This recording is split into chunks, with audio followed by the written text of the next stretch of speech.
We need you to be in the centre of attraction. October Red here with Johnny Nelson trying to make a poor attempt at singing. Johnny, welcome back, Johnny. What do you mean I'm mad? Number one, I am, but number one, I'm a wicked singer. Number two, where have you been? I've seen you from time.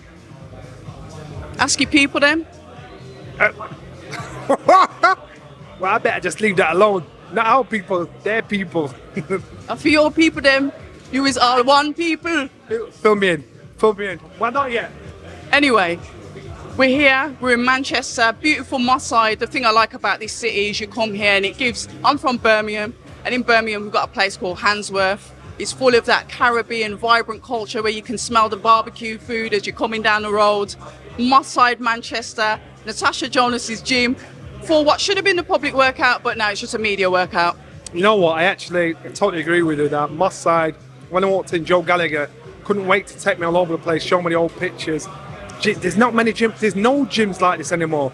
This gym was a business. When Phil Martin, it was a business. You go up there, they've got the jobs that were done on doing the background check on fighters, looking at who fought who boxed who when. This is one of those gyms. So if there was ever a time to launch a platform to have such a public workout in the gym, it's here. And talking about the Caribbean food, went next door, had some jerk chicken, introduce Spencer Oliver to some jerk chicken. His batter's going to be hot tonight when he's but we had some good food, but it's all right. Good energy around here. I like it. Yeah, friendly atmosphere, but we can touch on that and we can talk about cultured Manchester all we like, but we are here for one reason. Undisputed super middleweight championship between Franchon Cruz de Zern and Savannah Marshall. I watched the gloves are off. How was that for you sitting there? Because it was interesting. It was an interesting watch for me at home. So we saw a different version of Savannah. I think Savannah was probably humbled by not being able to back up a boast from when she boxed Clarissa, and that hurt her. She's a very honest, straight talking fighter, and that hurt her. So I think now she wants a fist to do the talking, which is why I thought Cruz de Zern probably won the war of the words between the two of them. She's a champion that came in with a chip on her shoulder. We'd expect the challenger to be that, the one that comes in hungry, like you got something I want. I know de Zern and Savannah boxed each other in the amateurs. Amateur got the call. Savannah got the call. Cruz, she disputes that, which I understand. She's rough, she's rugged, she's taking that to the pro games, she's more mature with that. Now this is going to be bull in the matador. Savannah, what she learned from Clarissa fight, she's learned that she needs to do what she's good at. Because I think she left it a lot in the ring when she boxed Clarissa. I thought she could have done better. I think she knew she could have done better. Now she's gone up in weight. Now she's in a position where she can use her boxing skills, her boxing prowess, use her brain. She needs to poke a stick at the dog. You know, get the Zern to get angry, get rough, try and get rugged with her. Because if someone's doing that, then you can pick him up, you can outbox him. Why give a man a chance that hasn't got one? So Savannah's got to be there to box her. Box her head off, be smart. Let the Zern get in there and try and be rugged, but she's got to be move and be slick with it.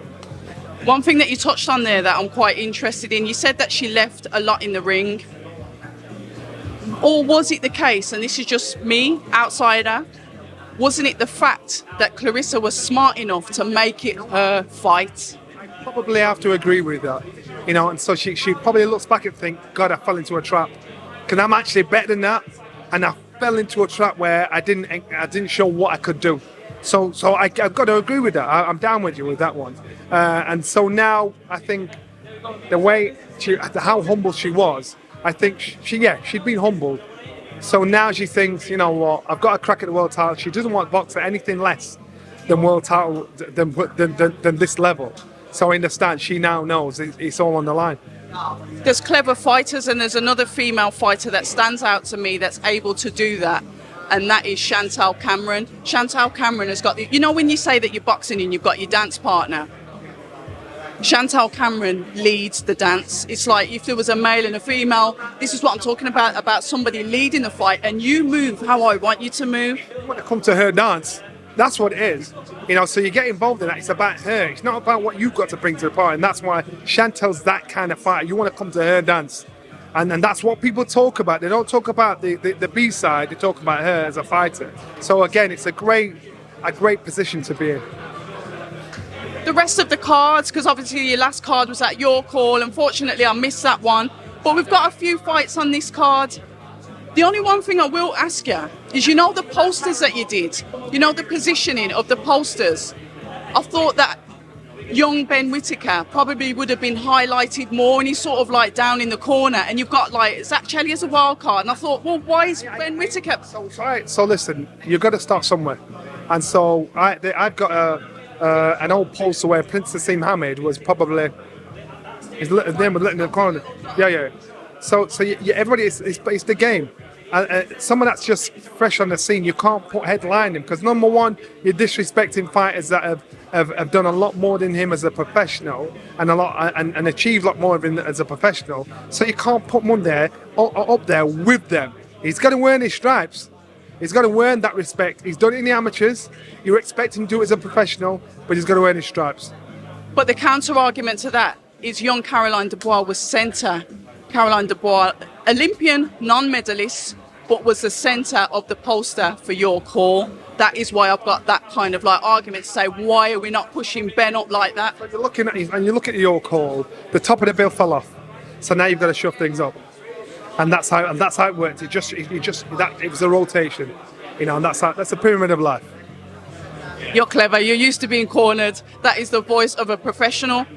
Johnny, we've had a lot of stuff going on this week with boxing, and I just want your opinion as an expert in the field, somebody that's experienced. Now, the two names I'm going to throw in there, we've got Anthony Joshua with a potential fight with Dillian Whyte, which personally doesn't look like, I don't think it's going to happen now. But talk to us about why that fight is a good fight, and also why it isn't. It's not a good fight. Not a good fight. For Anthony Joshua, it's not a good fight, because if he's got his eyes on a bigger prize, no disrespect to Dillian, because Dillian's my boy. If he's got his eyes on a bigger prize, you're going to take a risk.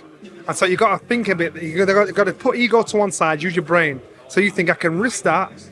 And Dillian is a threat. It's not a done deal. Dillian is a threat. I've got to risk that, especially if you're going off Anthony Joshua's last performance, which he won. So you're going to risk that and risk getting paid 10 times more down the line. Or take the stick, take the heat, fight somebody who's not as dangerous and get to it. That's if he does fight somebody else that's not as dangerous, and then go for the big league. Now, so I understand from a business point of view, I understand it from a pride point of view. It's like, nah, I got to do this, because that's what Dillian suffers from. He's fought everybody you put in front of him, and look where he is. You know what I mean? But he can sleep at night. He knows he's not backed out of anything. He's not taking a better financial option than anything else. He's lived his life. So when he retires, he'll think, you know what, I box everybody. You know, that's one thing you got to say about me. So for Anthony Joshua, you got to have two heads on: a fighter's head and a business head. As a fighter's head, you know, it'll be a good yardstick for him if he did box Dillian Whyte, to see how he's improved or how he's decreased as a fighter, or use his brain and think, you know what, you got to lose this battle to win a war, so I'll let that go. Do you think he was? Let me just say this: this isn't an Anthony Joshua decision. This is a management decision, because I believe Anthony Joshua, he'll fight anybody, but the team around him understand the business of Anthony Joshua, so they've got to make, as far as they're concerned, what is the right decision for Anthony Joshua. So I ain't putting it on his toes, because I know he's like everybody else, wants to fight everybody and anybody. And in regards to that, do you think Dillian Whyte's being unreasonable with the requests that he's got in relation to the contract that he's being sent? In other words, he's mentioned a possibly one-sided rematch clause. That seems to be his latest bugbear, albeit when the contract or when the suggestion was offered, his team, Dillian Whyte's team, said that's a bit low. And then obviously the talks all of that stirred it up. And now we've got this, you know, to and fro in about. We're getting conflicting arguments on what they said and what he said. And Dylan's basically said, look, if you come to me with a figure and you ain't even nudging on that, that's not how you do business. So if I come to you and offer you 3, you know, I'm probably willing to go 6. So it's about negotiation. I'm going to say yeah, and take your hand up. So he said he's basically saying there was no negotiation. And that tells me you didn't really want me to, you know, to take this fight or have this fight, because you've made me an offer but you've not even nudged on negotiation. I tell you what, I'll take what you're offering me. And so he put the ball back in their court again to see what the situation is. So I understand his frustration, but that's just, you know, unfortunately, it's a politics of our game, you know, and that's what messes up the game itself. He might have put the ball back in their court, but it doesn't seem to have done him any favours because it still doesn't look like the fight's going to happen anyway. Well, he wasn't going to get it anyway. So what? You know what I mean? It feels like he said, it feels like they use his name to make conversation, make tribulation, make people get involved. But still, he got nothing. So what's he got to lose? The reported 8 million he asked for. He said, no, never. That's foolishness. You know, and he kind of broke it down and explained it. So now, do you embarrass people into actually stepping up to the plate, or do they ignore you and say, you know, I can take the embarrassment and move on? That's his call. Who would you think that's a good opponent for Anthony Joshua heading into Wilder? Because I don't believe that there's an actual warm-up fight that you can have to fight Deontay Wilder. When you're at Anthony Joshua's position as a world-class heavyweight, it's very hard to get a pushover.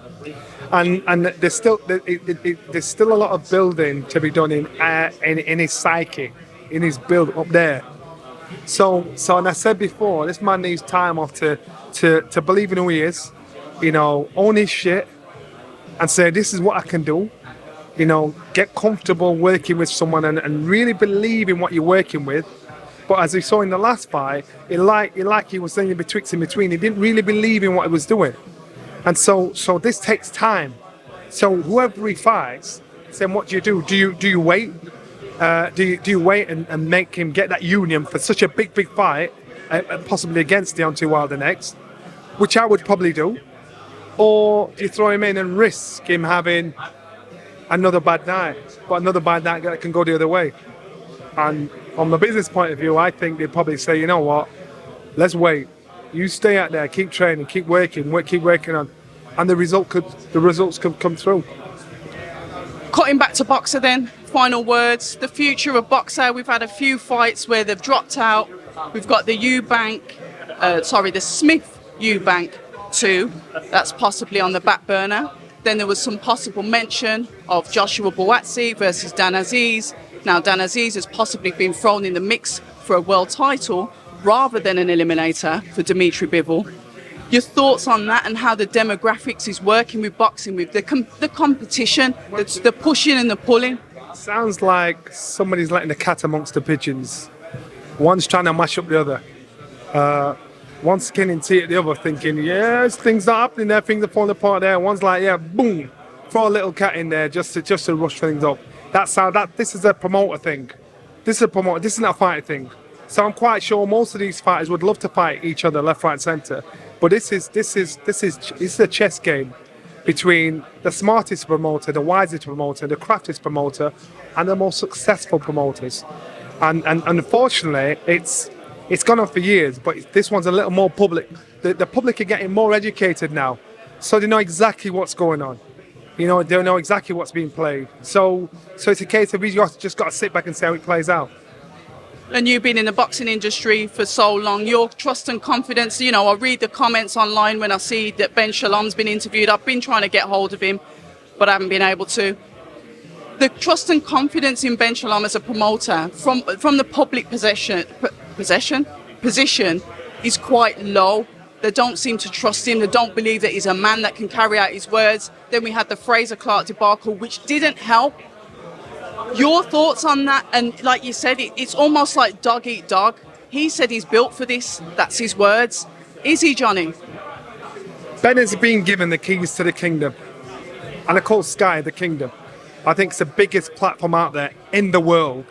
And if it's handled right, it will show its prowess. It will show how big it is.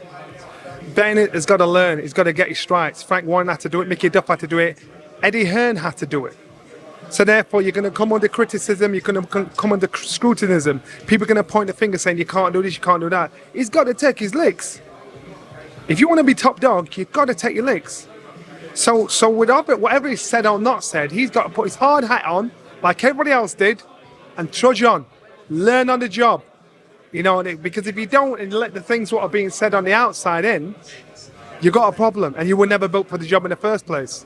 So he stood there saying, "No, I'm made for this." He stood up saying, "Like, let's have this," and so we just got to see how it plays out. We love it. Johnny Nelson, always a pleasure. Looks like we're about to start. No doubt I'll catch up with you maybe Saturday night. Who knows? As if they let you in. This geezer's a prick. But I like him. I think they're treating you wrong, man. Whoever it is, they're treating you wrong. They're treating you wrong. Hi, and thank you for watching October Red Boxing. Like, subscribe, and tap the bell for notifications. You can also find us on Instagram at October Red Boxing and on Twitter, October Red UK. And remember, at October Red, we stay ready.